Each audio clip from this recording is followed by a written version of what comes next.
Another comprehension exercise. Another comprehension exercise? Don't your students ever get bored of reading useless nonsense in class? Come to think of it, don't they get bored of listening to the endless droning whine of a man who looks like an unappetizing potato and smells like he died in 1993? I hope so. Anyway, how do you know what I smell like?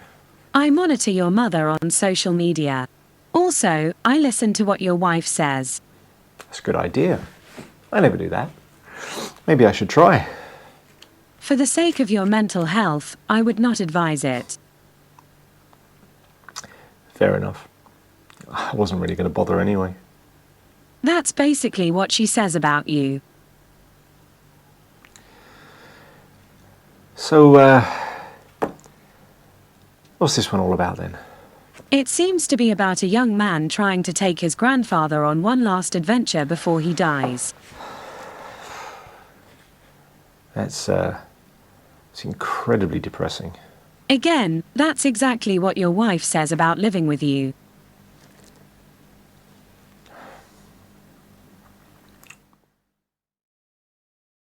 Dear Miss Gann, your travel company has been recommended to me by a number of people who have returned from trouble-free holidays that have been arranged by you. I've also been told that if I have any problems while I'm on a trip organised by your company, I can call your 24-hour helpline from anywhere in the world. Since I am planning an extensive holiday, I would like to feel confident that everything is well planned and organised before I leave the country. I am writing to ask you to provide some suggestions and, if possible, travel brochures for a 3-month-long trip. My elderly grandfather will be accompanying me. He is well and quite physically fit for his age. However, climbing and hiking activities would not be suitable. I am looking for an itinerary that takes us through Africa, North and South America, and into the lands at the edge of the Arctic Circle. I am interested in seeing the well-known sites and attractions. I would like ample opportunities to appreciate the scenery, flora and fauna of each country. Also, I want to do some sightseeing on foot and visit museums and zoos. I would like our journey to include, if possible, different modes of transport. Obviously, we will need to travel by plane, but we would like to incorporate trains, boats, and perhaps even short sightseeing trips by camel, horse or donkey. We are interested in unusual places where fewer tourists tend to visit. A travel package should include, at least in part, an organised tour as part of a group with a leader and a local guide. I would prefer it if these were groups of no more than 15 people, as I find that large groups tend to cause problems and take away from some enjoyment of the trip. This arrangement would be particularly helpful in countries where English is not spoken by many people.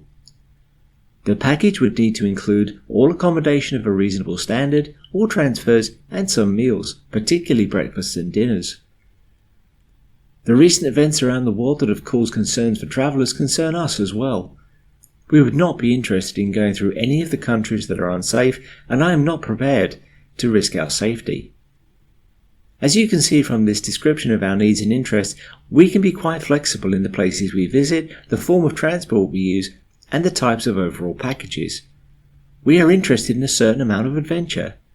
Could you please put together a set of suggestions for a trip of this nature? I am sure you have many ideas about how we could put a trip like this together. I look forward to your suggestions and brochures. Yours sincerely, Roger Chi.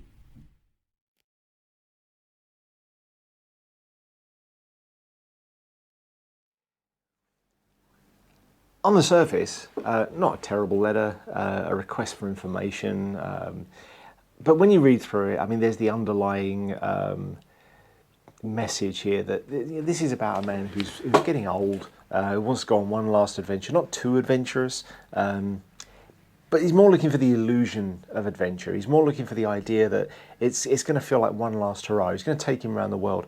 Maybe this is a guy that hasn't really seen much of life, which is not unusual for someone that's been paying for the survival of his family. Maybe he didn't really get to go out and do anything, and then maybe Roger's got a well-paying job because of his family's sacrifices, and they want to do something nice for him before his time is up.